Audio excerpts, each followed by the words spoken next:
know all the different innovators and trying to find the connections and why and they became who they are and what led to that. So do we want to start with I did try to do visual notes. I don't know if you guys saw on Twitter, I like started and then I was like, okay, now let me try to make sense of all the common threads. And I learned that like my visual notes are more of kind of me putting all the notes together that I've written in my Kindle and then kind of trying to draw conclusions for it. So I wasn't doing them as I went back and did them. So it was good for me to like think of the whole picture. So yeah. I tried to, but it's very much just notes. I'm not very good at the visual bit. So. Yeah, mine too. My first one, I was like, oh, they're just decorative.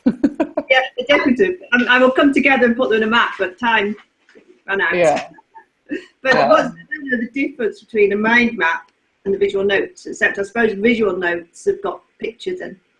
Yeah, I think visuals, like you rely on the actual visual or some symbol you make to kind of spur your thinking, and then you not write in a lot. So I've done it before with my classes, and it's much easier from my experience when we were doing fiction, like reading, when they would do visual notes of kind of the story and the plot and everything. But yeah. I started sketchnoting a lot with my students and I do it alongside them. So I'm just getting into it now. And like you said, they bring their sketchbooks along and where they're lying on their stomachs and they're responding to a video or something. So, and I find it really helps them actually make those.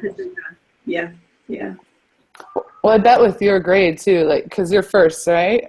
Yeah. So first helps because then like them having to think about the word isn't getting in the way. They're just drawing their thinking and it kind of just comes naturally. So yeah, awesome. So these chapters, I mean, we meet more innovators and stuff, but I find it like it all kept connecting back. Like they all had these common themes. Like they're all very persistent and they just figured things out and they were always questioning things. And they had these like internal characteristics I found, but then they also had the support from home. So, and then a project-based some experience always led to their success. So it was really interesting, kind of like piggybacking off of the last two chapters. So yeah, the three words that's always coming through are play, passion, and purpose. Like coming through, but also what struck me, I was interested to find out about the different innovators, so the STEM and the social. I hadn't made that connection before, but what struck me is all of these innovators were given time to explore, and the people that they were working alongside were a very diverse group. Yeah. And the parent thing also was very strong in that they just gave them a huge amount of opportunities. You know, they didn't say, well, I think you should do this, I think you should do that. They supported. So it was really child-led, the child or the student who was leading all the things that they were doing. Yeah. Although I think with the one who designed the shoes, I think people did try to persuade him to go in other directions. Yes, which determined that this is what. Yeah, that was which made me make the connection also at the end of chapter 4. I think when it says how we are in this situation, sometimes as parents and educators, we try to channel them in a particular way, something that's lucrative or something that we know as kind of what we see as a job, and this is the whole point, to break this kind of. Yeah, I think it's our like mindset of, oh, society values this and this and this, and we try to force them into that field because we know that they'll be successful. Like Jamie probably would have been successful if he would have gone the route that his professors were trying to force him, but it wasn't his passion. You know, and we're going back to the whole play, passion, purpose. Because it wasn't his passion, he didn't see the purpose in it. So he kind of was very persistent and knew what he wanted to do. And I mean, he really overcame a lot too. Like he got on with that company, they went bankrupt, he was in China, he decided to stay. So he didn't give up. Like he easily could have been like, okay, this is just too hard. But he didn't. amazing. That was amazing, and that makes me link back to the fact of giving the kids, the students, time to explore these things. I think too many times I think we feel under pressure to move on, but I think I think that perseverance comes from digging deeper and reading in a different. I wrote because I was thinking, like, what now? Like, how do we move from this archaic system to this, constant disruptive system in our schools? And the first thing I wrote is like the approach. I think so often as educators, we put curriculum first, and all kids need to learn this, and then whatever comes after, where it should be reversed. Like, all kids need to learn, and yes, our end goal is to have the same learning, but that might not always happen. But if we inspire them to do something that intrigues them and they continue on with their purpose, then I think that's more meaningful than getting the curriculum into the little box and checking that off. Although they obviously do need to develop their skills, so they've got the skills they need to do what they want to do. For sure. Yeah. But I was interested by the point, going back to what you just said, Megan. They said at the end of chapter 4, there was one of the guys at uni was saying he doesn't actually present them with it's all about finding a problem in the first place. And I think and I do it as well. I present a problem and I say, let's try and solve it. But actually what was interesting is that they were actually finding the problem in the first place. And I found that interesting.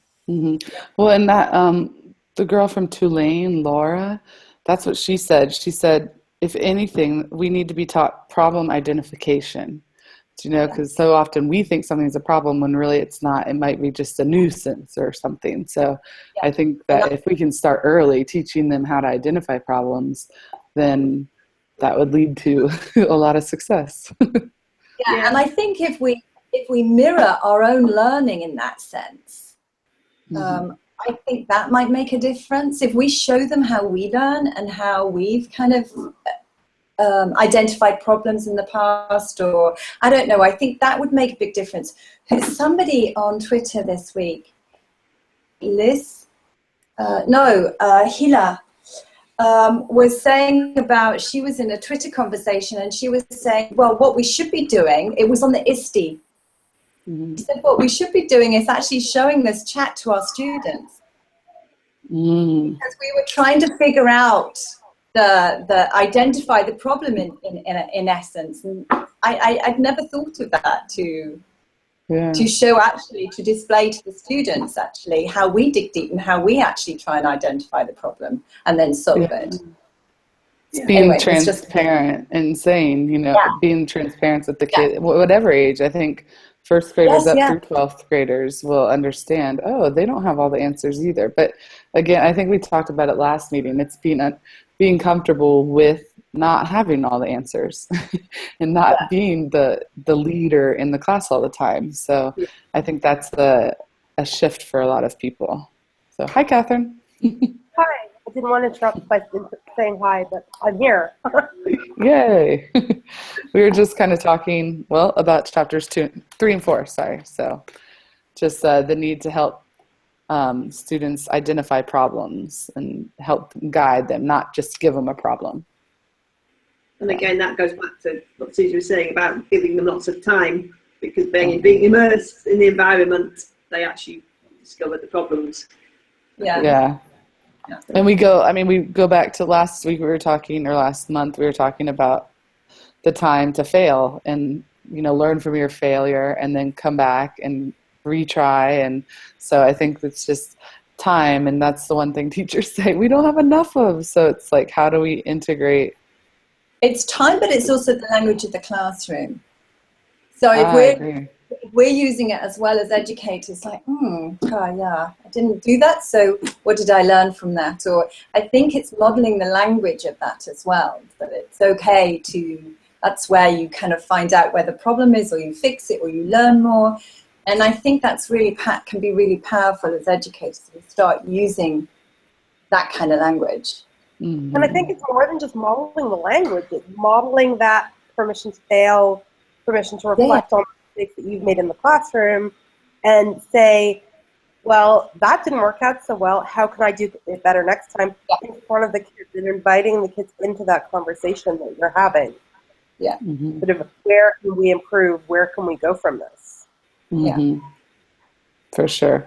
We do responsive classroom at our school, and that's one thing that I've seen in the past 3 years with the change is that teachers are, and it's not, they don't see it as in their classroom because it's during the morning meeting or processing with a discipline issue, but it is that transparency and openness. Like, I failed and I learned when I went back that da, da, da.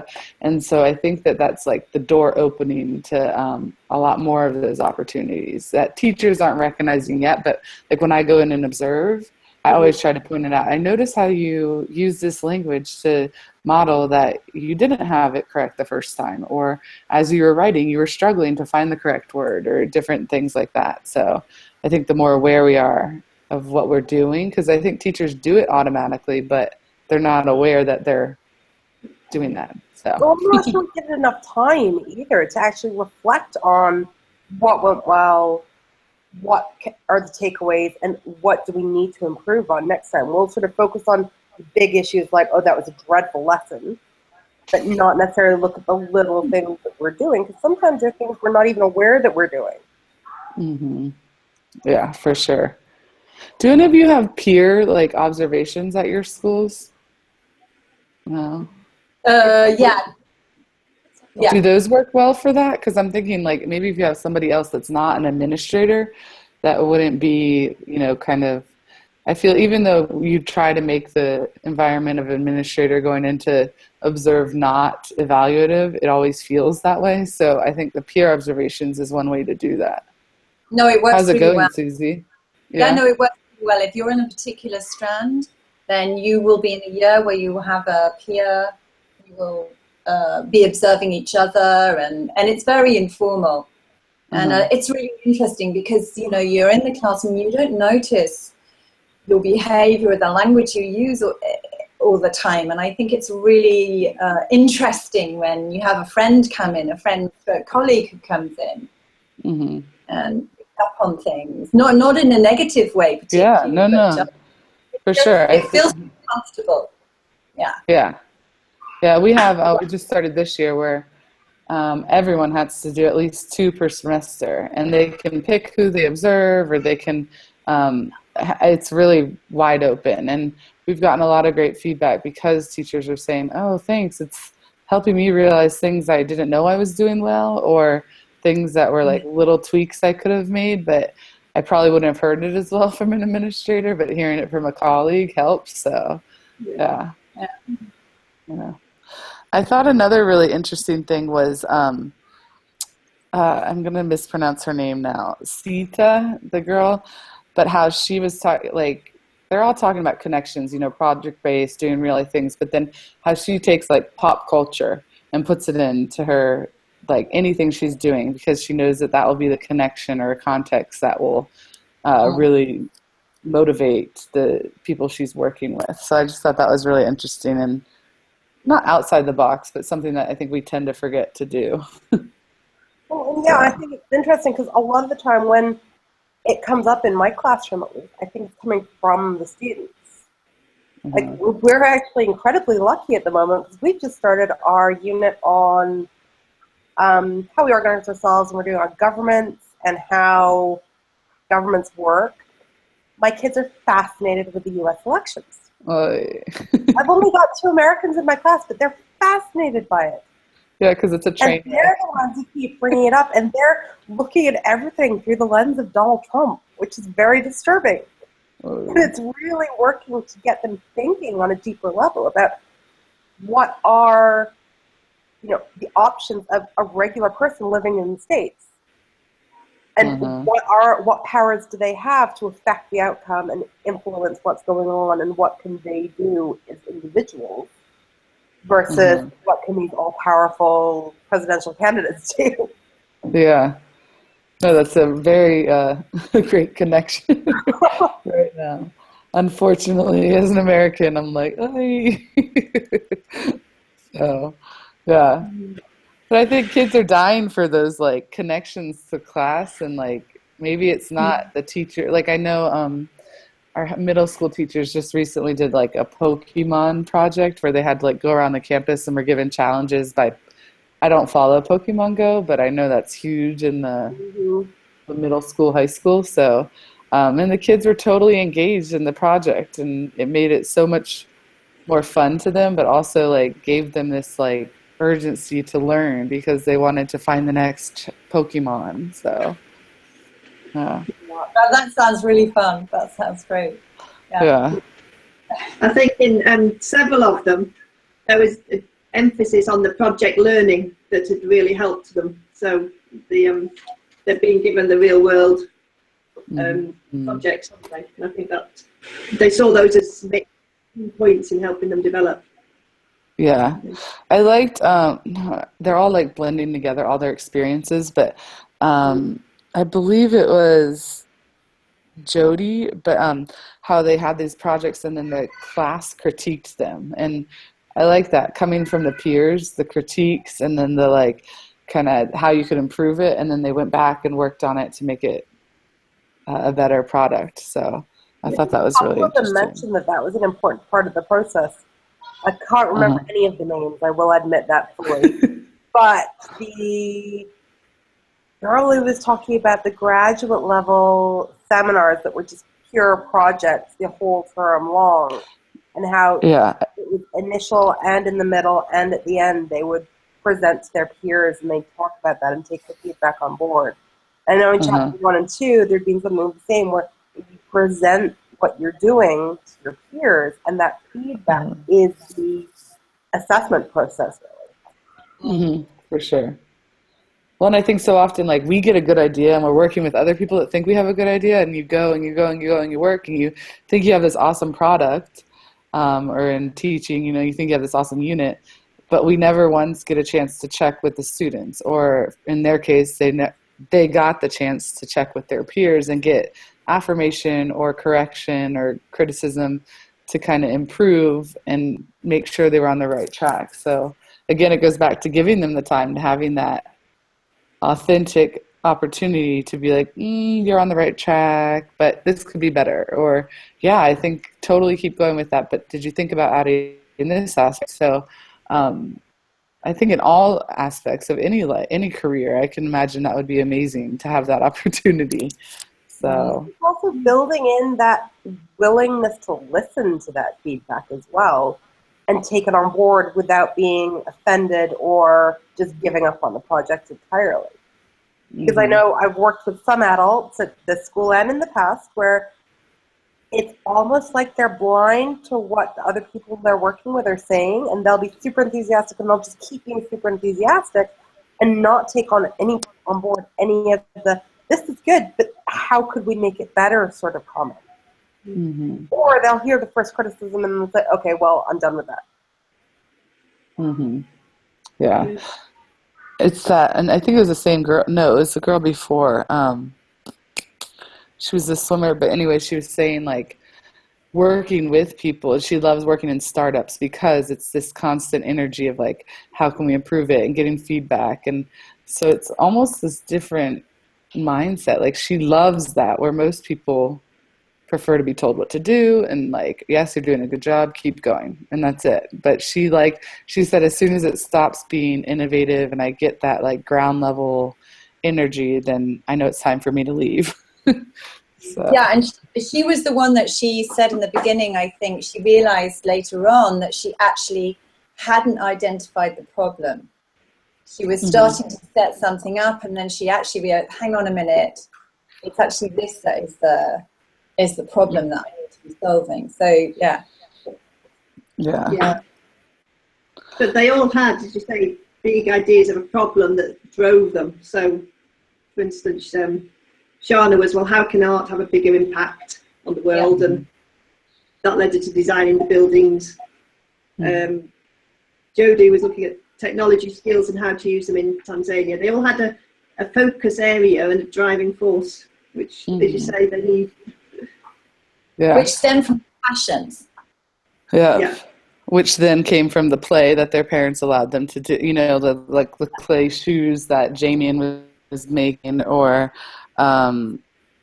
doing swimming, and she realized like her heart wasn't in the competition there, but her heart was in like the competition for a social project where she needed to get funding. So it is, I think he's going back always like to the play, passion, purpose, and it's also an experience, because Jamie, and when we started creating shoes and realised he got headaches from the fumes, then was looking, well, how can we create shoes in a green way and non-toxic? And and David, again, his experiences in Sierra Leone made him aware of the issues that then led to him wanting to solve problems. Yeah. I'd actually add another P to that list of play, passion, purpose. It always seems to come back to people as well, and persistence. So we can just keep on with as many P words as we want. But what I noticed a couple of times was that they were talking about how they'd approached this company or that person, and it hadn't been the right time. But then they kept that person in mind, or the company that they'd approached would keep them in mind, and that would come up a couple of years down the road as, well, now is the right time. Why don't we work together? Why don't we challenge this? Why don't we do that? Yeah. And it really was always coming back to that network of people that these entrepreneurs were developing along the way. And they weren't sort of saying, okay, well, I've explored the avenue, it's closed now. It was really sort of, I'll hold on to that and maybe we'll come back to it.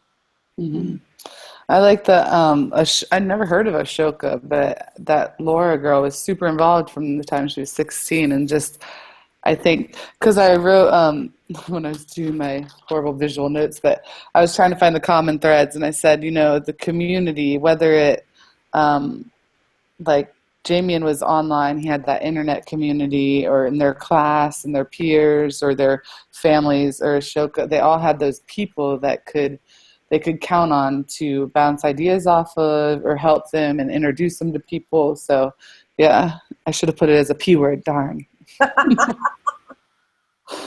So yeah, but I think too, like, I really like keep going back to like, how can we implement this in our school? And actually, so my husband's the e-learning coordinator, and he was starting a book club with the e-learning committee. And I was like, well, what if we change it? And like, I'm already doing this book, so everyone's reading their own book, and we come together and kind of share our learnings, which is pretty cool.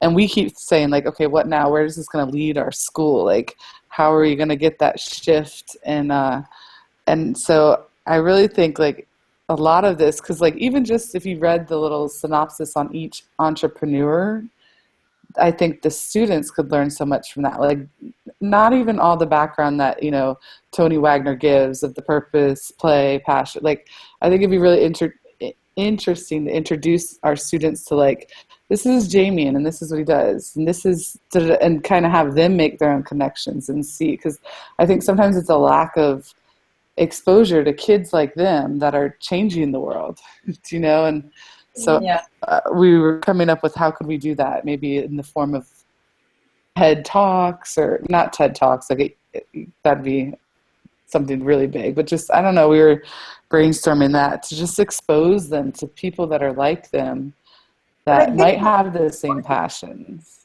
Like before, we do the exhibition every year because I'm a grade 5 teacher, and we sort of mark off one day a month or something for the entire year where we're going to be really focusing on bringing in those examples, either from community guest speakers or TED Talks or things like that we can draw in. Sometimes it's just news articles to show them there are people like you who are out there doing this now. And obviously there's the Kane's Arcade video and stuff like that that everybody always starts off with. But there's loads of other young kids who've done these amazing things. And it's all out there now on YouTube and Vimeo and all sorts of things. So there's ways to bring it in. Yeah. Just the social media. Yeah, do you think we should also ask them if it raises any tensions? I mean, one of them, I think there was tension between her wanting to put time into the community project and the parents wanting good grades. And there are sometimes tensions. And is that something you'd raise with the students? Well, Yeah. I picked up on that, and you know, my response to that when I was reading that was always to bring parents in all the way through in what you're doing. And so if you're showing the kids, because I think that's a great idea, all these innovators and the responses, that, you know, you invite the parents in at the same time, and I think then they might also, you know, the problem was at the end of the chapter 4, I think it was saying, you know, the problem is that how in education we see assessment and how parents see assessment. And that it's still sort of from the top in the university, etc., and the credits. Somebody was having problems getting credits as well for their work. And one of the tutors, instead of a normal test, had they get them to write about their passions, and I can't remember who the tutor was. I think it was the last innovator in chapter 4, and then he starts a conversation, and that is the assessment, which made me really make that connection to blogging, which is what we ask the kids to do. And if that became, you know, the focus for some of the assessments instead of the traditional, you know, I think that would be a great way of spreading and bringing other people on board and for these projects to become more of a community. Or the tension. Yeah, I think that's 2 points. Like, assessment is huge, and the fact that how much flexibility does a school or the teachers within that school have to make the authentic assessment for, you know, and it might look different for each student in the class, but as educators, you know, do we trust ourselves professionally to know that what the learning objective is and know the best way to assess each student? But then going back, Joy, to what you said about tension, I think it's a really, I mean, I think that's so valid, of having the kids understand that there is going to be tension when they're following their passion. And it might be like, you know, Jamie and had professors trying to, no, you should do advertising. You shouldn't be focusing on shoes. And I think we had, this is kind of off topic, but kind of on topic. We do a social emotional curriculum, and what we're trying to teach our kids is how to have impulse control. And during one of the sessions, the student said, well, I'm controlling my impulses because I'm really mad at this student. But the outcome, because we say, stop, ask yourself, how are you feeling? What are your options? And he said, option 1 is I can get really mad at him and I can tell him, but I won't have him as a friend.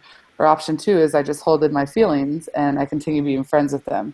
And we had this conversation how maybe there isn't a win-win situation. There's going to be tension, and you have to be okay with, okay, I'm going to choose not to tell him my feelings, but know that that's what you're choosing. So like, I think in this situation, telling kids that it's not always going to be, oh, this is my passion, I'm following it, it's amazing, everyone's going to support me, I'm not going to have any obstacles, but like nurturing them and mentoring them through, okay, you had this is your passion, or this is your idea you had, and it's not working. So what can we do to fix it? I think that's a huge thing that you brought up, Joy, to the tension it's inevitably going to be there, and we need to help them through it. And I think balance is also important. And one of them, and again, I can't quite find which one, but the parents say, yes, we support you fully with your passions, but actually we expect you take responsibility of yourself. There's some community involvement, and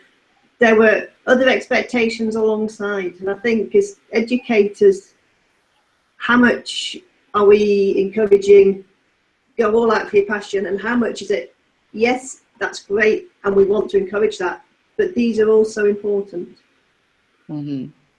Yeah, it is. It's a tough question. It's tough.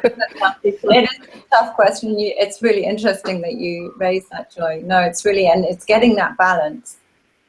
But the tension aspect is really important, and to expose them to that and say this is going to happen along the way, and how they deal with that along the way. And give them skills to assess, well, how important is it that I do this, and how do I cope with it? Well, because a lot of them, I mean, every one of them, it's not just one skill that they have.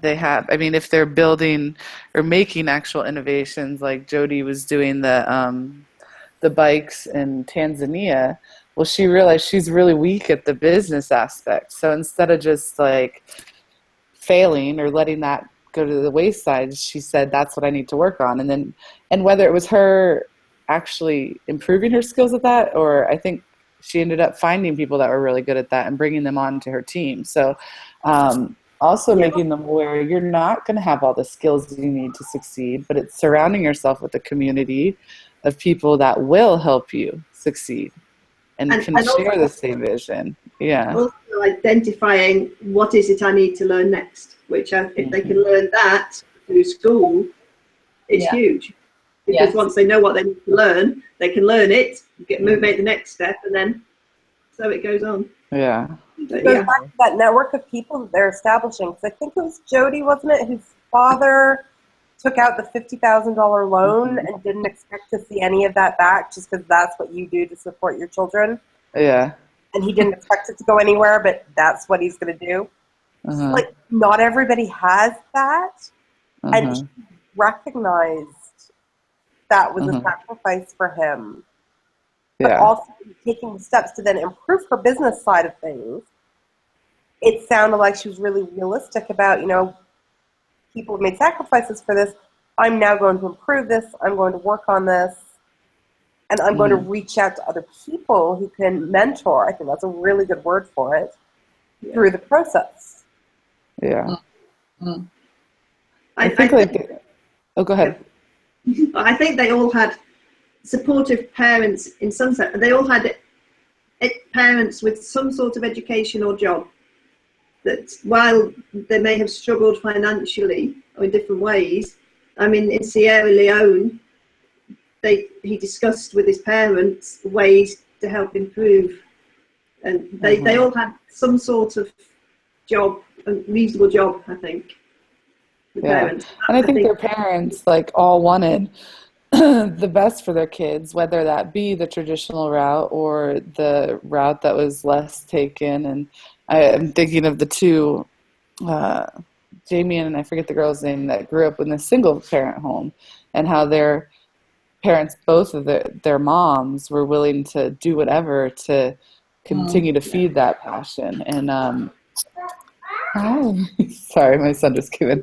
But I think that having that flexibility, but the support, when Catherine, you brought up the dad giving $50,000 to support, I was like, wow, that's pretty amazing that he would do that. But it was, I think, his gesture more than the money. Yeah. And culturally, I think that's what he knew was expected of him. So.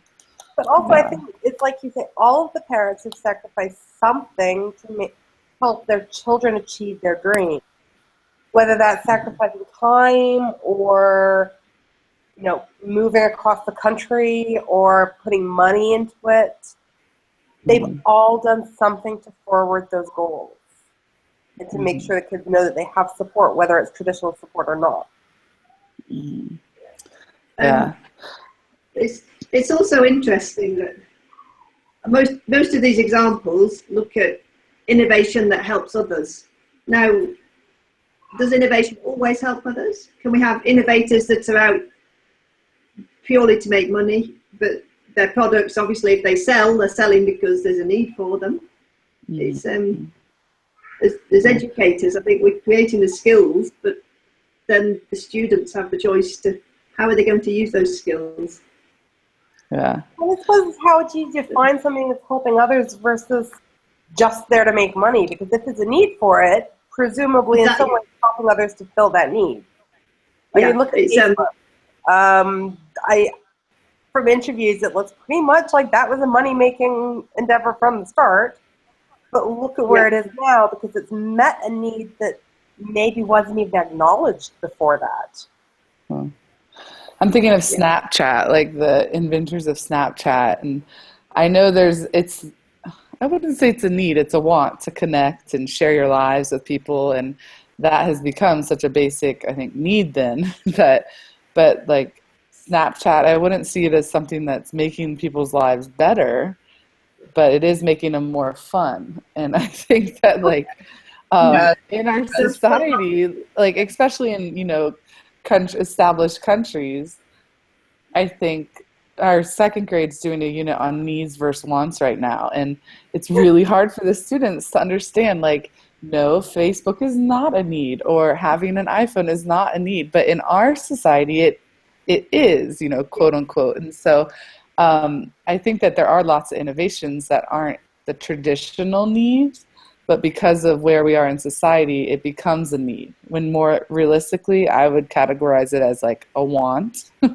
But like I could think of all these apps that my nieces and nephews have that I'm like, this person is like Pokemon Go. What did they make? Nintendo made some millions of dollars in 2 days with the downloads and ads. And so the need to be included and belong in community is huge. And if they yeah, and it don't takes different forms, right? Because we are a global world. So it's the need that used to be met by, hey, knocking on your friend's door, can Megan come out and play, is now, you know, substituted with the, hey, you want to go chase Pokemon together. So it's an interesting take. Yeah. And I think that our students are going to be creating more of those innovations than the traditional, this actual, I don't know how you say it, like a traditional need that we think of as a need. I think it's more going to be the Facebooks, the Snapchats, the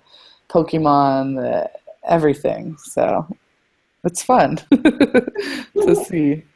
The other thing we're trying right now in our elementary is to really do a lot of project-based learning. And it goes back, every one of these innovators / entrepreneurs had some type of project-based learning, whether it was in college or high school. And I think that's the key, because then through that, they made that connection with either peers that they found themselves working well with, or their professor, or somebody they presented to. So it was like the kind of conduit for all other aspects of this. And so we're really working on project-based learning, especially in our social studies units. So I don't know, I'm asking for pointers from you guys, because you guys all seem like you're at amazing schools that have these things in place. But what would you say that, because our teachers are struggling because it's not the traditional model of here's our lesson, here's our end project. It's driven. And so I've been kind of mentoring or helping grade levels, but I don't know if you guys had any things or any tips that we could transfer to our school that would really help with PBL. I think it's going back to that tension. Again, I love that word, because you've got to balance outcomes versus the project. And is the project really going to encourage the kids to learn and grow in every area that they need to develop, as opposed to hitting the outcomes? Obviously, that's not what we need to be doing. And I think in some areas, it's very, very successful at my school. Like, our exhibition is fantastic. And the kids really work hard through that, and they learn by leaps and bounds. But we have that flexibility, because for the exhibition, the outcomes that we're focusing on are all those transdisciplinary skills, and there isn't a sort of content benchmark that they have to achieve. Whereas I think we struggle a lot more in the other units that we do, and some of them are better than others. And some of them, you don't think it's going to be great, and then the kids are coming up with an idea. Like on Friday, my class has decided that they're going to secede from the government of Switzerland and set up their own country. I have no idea how this is going to work, but we're going to go with it, and we'll see how far they take it, because it could be a great tool for them to learn how governments work, what do they need, all those sorts of things that we do have to explore. It might be that on Monday they say, well, we can't be bothered with this, and we'll go back to the regular curriculum. It's just having that balance and flexibility. But how did you, Catherine, sorry, like, you are comfortable with saying that, right? Like, are you working with teachers that aren't comfortable? Like I wrote down what you said, I have no idea how it's going to work, but we're going to go with it. Like, what do you say to a teacher that isn't comfortable with saying that? Does that make sense? I think there's a range of teachers at the whole school for sure there are, but even within my grade level, of people who are probably more like me and willing to just say, okay, let's throw it out the window and let's see what comes out of it. And if it doesn't work out, we'll go back to what we were going to do originally. Or teachers who would say, well, that's a great idea, but we need to do this. And I think a lot of that comes out of our collaborative planning meetings. You know, we're all sharing what's going on in our classrooms. And I find myself sometimes reminded, oh yeah, we do need to go through these other aspects that aren't being covered by this. And I think other teachers are also reminded that sometimes you can just loosen it up and say, let's go with it and see what happens.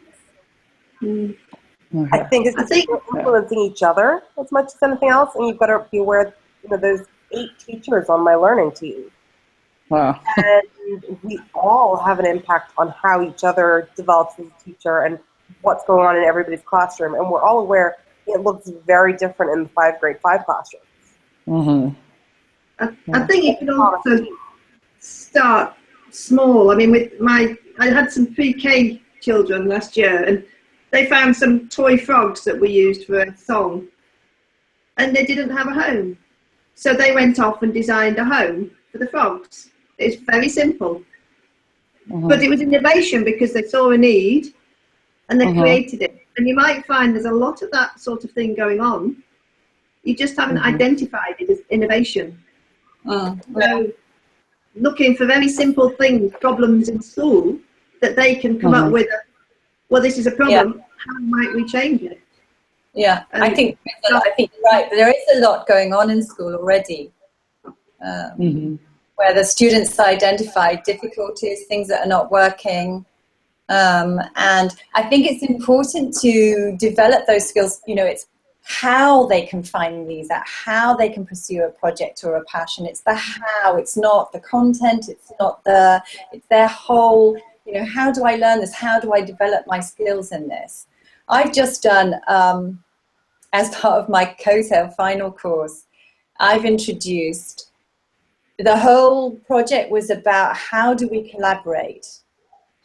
What is it? You know, people use this word all the time, but how do we truly? What's the point in collaborating in our learning? And I used Minecraft to do it. It was the first time I'd introduced it. I was really nervous.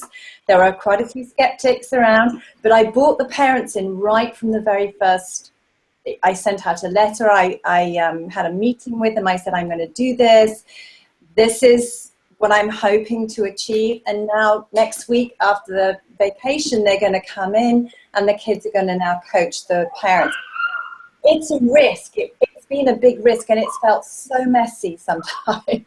But really messy. They're writing their own guidelines for how we collaborate and how we work to build a class community. And it has been amazed at how the kids have totally got how they should collaborate, why they should, what's the power of it. I have really been able to step back, but it's felt really messy and awkward at times. Yeah. Things have gone wrong and things have not gone to plan always, and they've gone in a different direction. But I think they really get it now. And I just think we also have to be those models to take risks but when I say take risks, there was an awful lot of planning behind the scenes. I think that's it. I mean, I kind of knew where they could go or how they could find out more or without telling them. But there's a lot of kind of behind the scenes work there. For sure. Absolutely. I think any of that sort of big project, it's going to take more on the part of the teacher to keep up with what are the possibilities and the things that happen every day. And if you talk to any of our grade 5 teachers during exhibition, you know, the other teachers will say, wow, you guys look really stressed and harried. Because it's scary when you're just letting the kids run the show. Yeah. Because you do have to be keeping up with every child every day. You have to be doing all of this behind the scenes work and really keeping up with what's going on in the classroom in order to keep pushing that learning on the grounds that I think when we say we're letting them go, it doesn't mean we're actually just letting them go. Yeah. I think you can also develop the mindset in everyday situations. So I think the design thinking is a way of thinking. So if they've fallen out in the playground, they can come in and you can go through the design thinking process. So what is the problem? Let's identify it. Then let's come up with lots of different solutions. Yeah. Tell us, just tell us every solution you can think of. And then we'll start looking at which of these will be good solutions and which not. And you can learn that process, which is the same as maybe you're doing in other fields of innovation, but just in social setting of the playground. Yeah, overlay it onto everything. I'm thinking of one simple way, like back when I taught, I did mystery Skypes, and those are like, I'd have teachers come in and like observe and see what they're about. And that's something that, Susie, like you said, is a lot of prep on the back end, but students aren't seeing it. But then it's really just mystery Skype. I don't do anything, and you just sit back and let the kids problem solve, come up with the solutions, try it, adapt, adjust. And so maybe if I could like go in and with a grade level or something and plan a mystery Skype so they can kind of get comfortable with the awkward messiness that ends up.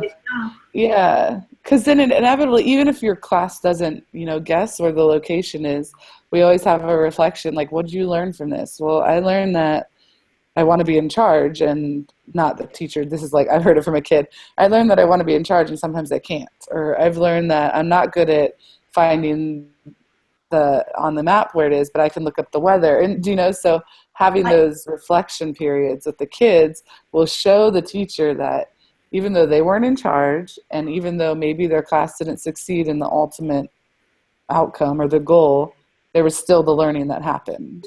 So, you made an interesting point about when you've done mystery Skype. When I've seen them involved, it's all the students are really engaged. But yeah, you have to be okay with kind of that messiness and that. And what I found actually when I handed it over during this Minecraft project was that the students themselves really saw where their learning needs were. So you would just say they really were able to identify, actually, I don't share my ideas much. Because it was on video, I videoed them. And then they looked at the videos and they were saying, well, why am I not talking? And it was really interesting, and having gone through that, it was quite awkward for them to watch themselves, and then having gone through that and achieved their sort of goals that they set from the beginning of this project, they've now been able to see, now I know where to go next in my learning. It's really interesting. And I'm sure, like, if a teacher would have walked in your class, Susie, like if a parent or somebody would have walked in, they would have been like, this is pure chaos. But you knew what was going on. And the students knew what was going on, so it wasn't. That's why I'm involved the parents. As long as you know and you can have those conversations and you put yourself out there and you're okay with answering very difficult questions, I think it. But one of the quotes from Jodie, because she was very inspired by the project learning at university, but she said group projects at school weren't really like that because you didn't really build something together. And I think quite often we might set up some projects that don't really relate and the children aren't involved. And your Minecraft sounds like the children actually building the area together. It's no, they built different communities together. And one of really powerful, they were during a reflection recently, I read what one of the students had said, and they said, well, it's great working together because somebody has an idea, then you use that and then you add to it. And then in the end you have something great and it feels like a friendship hug. And I know. How old are you kidding, Susie? Grade 1, 6 and 7. That's but it's something that I know. But that, And I'm convinced because they'd all been through that process, that the deep thinking about their learning and the connections came out. Uh-huh. I think what Joy and what Jody experienced was this kind of synthetic group project, right? Where we like make it up. It's not authentic. Artificial. It's just Yeah. this like, oh, I want to do it in a fun way or whatever the purpose is the teacher chooses. And I think that that's why PBL is so valuable because it's a true problem that anyone's facing. Like in all of these innovators, you know, is probably outside of their school, but like finding the little problems that we have in school. There's a teacher I met at Learning 2 like years ago, but then I showed her Google SketchUp, and then her kids had the problem. They all rode their bikes to school. She taught in Vietnam, and there was nowhere to keep the bikes. So then they saw the problem, and on Google SketchUp, they sketched like a kind of not a garage, but it was like awning and stuff where you could put the bikes under. And they presented it to the head of school, and it ended up being built. And so that's like the little, I'm sure those kids learned so many things from that one project that wasn't in the curriculum, but that was an opportunity that came up that she let them run with and gave. And she said a lot of them came in during recess and worked during recess because they wanted to do it so badly. So it's just finding those little connections. But I think like going back and even all of the professors and the mentors and all of them were like the outliers of traditional teachers. They were like the ones that were probably looked at by their departments like, oh, that professor's crazy because they do this type of work. But they were the ones that had the most profound impact on all of these young adults. So well, it's interesting that so few of them were tenure tracks, so few of them were sort of the published, supported by the universities. So many of them said, well, we have to pay our own way, or we make the program work by, you know, gluing things together because we're not getting support from the university. But, you know, they were okay with it. It was almost like that was their passion and that was their purpose. And they were okay with the messiness and the not having the school funding because they knew that, like, who was the lady that did the D school? She's like, my program isn't, about me, but I haven't published anything. Yeah, she hadn't gotten tenure because she hadn't published, but she had been, and she said, like, I'm okay that I'm not tenured and that I have to find my own funding because my classes are the most, I don't know, taken or people want to go to them. And so she was fine with that because she knew that what she was doing was meaningful. So I think that it was really inspiring. I'm like, yeah, I want to be that teacher. I want to be the person that doesn't care about all the other things. So I think one of the areas we haven't looked at is when David went to school in Finland, he said the school basically had volunteer work every day, and their principles were community service, participation and international understanding, and he felt that every child came out as a social activist. Yeah, and a different person. Like he said, you don't go into that school and leave the same person. Yeah. And I've known people that went to UWC, and it's so true. Like all the ones all over the world, and there's something there. And I think it stems back to the volunteerism and the stepping outside yourself. And everyone leaves and walks away with that. So. Yeah, and how much, if you're planning your school curriculum, should that be part of every day, and how do you build it in a meaningful way? It's a very interesting area, I think. How are your school's volunteer programs or curriculum? Or, I mean, I think we're all working in the elementary, so I know IB has the CAS program and stuff. But in elementary, do you guys have any like structure, or is it kind of as needs arise for volunteer and community outreach? Component of the QIP, obviously, and that's a big focus for our school this year. I think because the grade 5 teachers, and my team especially, were finding the kids were coming in with a very limited definition of how they can affect the world. And they were thinking, oh, well, we'll raise money. We'll raise money. We'll raise money. Let's have a bake sale. Mm-hmm. So I think we're really trying to focus on broadening that definition and getting the community more involved, getting our kids more involved in the community. Mm-hmm. I wouldn't say it's perfect yet. Obviously, that's one of the things we're trying to develop this year. Mm-hmm. And it's getting their understanding of the issues, and I think we're trying to build that within the units as much as possible, Yeah. so that we develop understanding. Yeah, we started to incorporate that into our units. There's things that are happening at school or identifying problems at school, but also in one of the chapters, Laura, she started citizen circles. So where you bring I like that. together to work on a local problem. And I think more and more, I think our school is beginning to think much more of the local community and involving more just outside the bubble of the international. And I think that's very necessary to, but I like that idea of citizen circles. I loved that idea too. Yeah. I think with our community, or what I'm seeing in my school, is just like all these other things need to start, and you need to begin with the parents and bring them in. I think that's huge. Like our school is actually like backs up and shares a wall with a favela, like I don't know the word in English, like a slum. And so our students literally have no clue, like their feet never leave the campus, so they don't even know that like what's on the other side of the wall. And so and nor would parents until like a couple years ago let them find out. So it's like this whole education of educating the parents on how we can become involved with the community, and they're not going to come over the wall and take over the school and different things.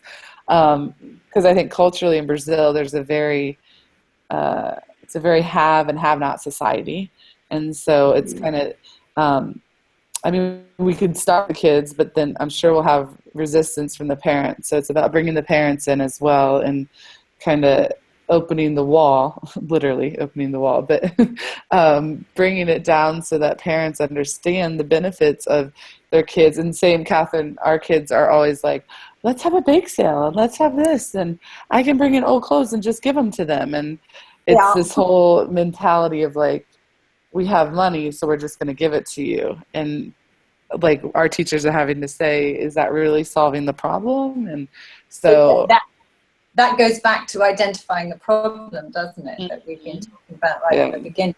Important for them to identify and then figure out what they can do, not just make these assumptions that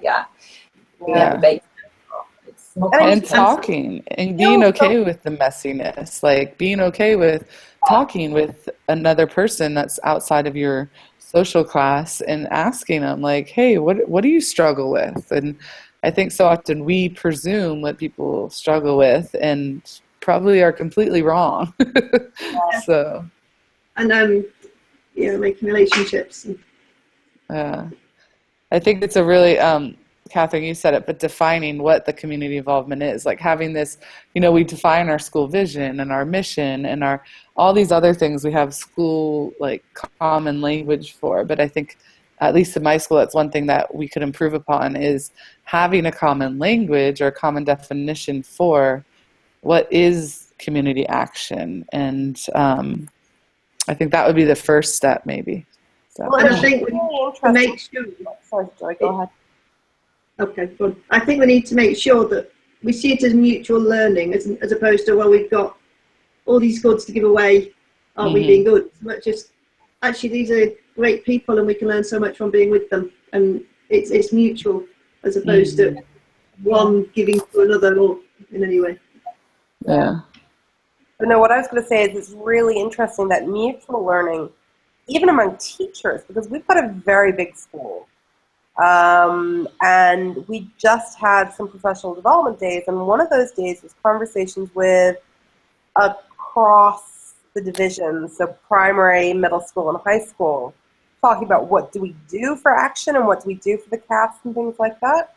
And we learned, like the primary teachers realized that some of the things that the middle school does, which the middle school raises money within the primary school with things like a charity run every year and change in jars and things like that. We realized we didn't actually know what happened with that money. And if we don't know, you can be sure that the kids don't. Because this charity run is a tradition every year. The entire school takes part in it. We raise huge amounts of money for a charity in Nepal, and we all knew it was for a charity in Nepal.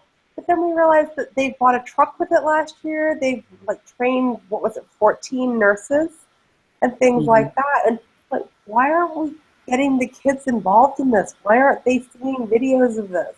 So they actually know where this money is going, rather than just, oh yeah, we're running a race with 4 people in Nepal.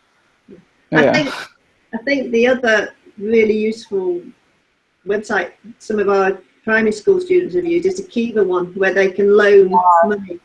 Now that came in with our grade 4s when I was a grade 4 teacher, and one of the other teachers had heard about this micro lending thing, because every year we have the trade fair for our grade 4s, and they would raise huge amounts of money, and they'd all just hand it over to charity. It would go to this charity in Nepal.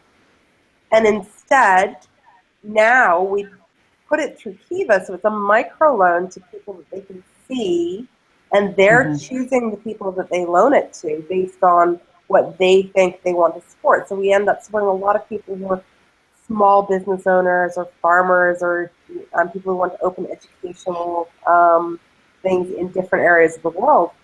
And it's really had an impact on those kids because they're seeing where that money's going, and that's being repaid, and then we loan it again to somebody else. It's not just giving away the money.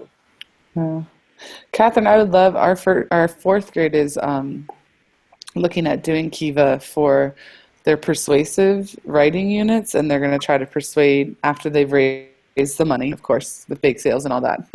But they're going to try to persuade their classmates and the different the people involved in the project at which person to support through their writing. So it'd be really cool if they had a connection with your 4th grade classes on the process of it all. I mean, the teachers will tell them the process, but it'd be cool to hear the feedback of how much of an impact they made from going through Kiva. So maybe I'll email you or get them to email. Yeah, if you email me just to remind me, because I'm sure I'll forget. Yeah. But I can forward your email on to the 4th grade teachers who are organizing it now. Or Awesome. I can send it to the teacher who originally started the whole idea. It's fantastic. I think up to 16,000 being loaned over and over and over again. And that's 4 years worth. Yeah, that's awesome. Incredible. Yeah, our school in China did it, but we didn't do it through Kiva. We found people in the community that needed it, and then it's still. I mean, I left China 5 years ago, and it's still going on. So it's take out the middleman of Kiva, and it's something that they're doing face to face. So it's really cool. Yeah. So, well, I think we're out of time, but yay, this was a really good talk. I have now a really messy page of notes. Where's the color, Megan? Yeah. So. But I was wondering if next time, and I was going to send an email, if we could do it maybe earlier, because I didn't realize the projects are due the end of November, and so I wanted to finish this off before. Yeah. Would it be okay if we did it the 2nd week of November for you guys instead of the end? Do you know what the date is?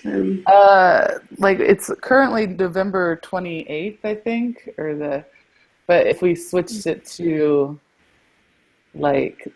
currently it's November 27th, but I was thinking if we switched it to maybe 2 weeks from now or something. I know that's last minute. Yeah, no, it makes sense to try and get it in time, doesn't it? Yeah. Or maybe we could we could still meet that same time, but maybe the sharing of ideas, I could think of a different way to do it. Maybe we do blog or we leave videos or something like that. So, because I want to finish it. I just note-taking thing. It's the first time I've done it, and it was so much fun. It was fun, right? It's just I spent a lot more time doodling. Yeah. No. So, but I'll be in contact with you, I guess. I just wanted to throw that out there. So, just let you know. Yeah. How's everyone else's projects going? Yeah. Nearly there. It's just putting everything together and getting the kids to do their final reflections and Yeah. That posting piece, I understand why the kids never get their blog posts finished because it's sort of like, yeah, I need to see that too. Yeah. And it's like like now it's the editing of the video and the creating of the video, and it takes a long time. That does take. So, Yeah. yeah.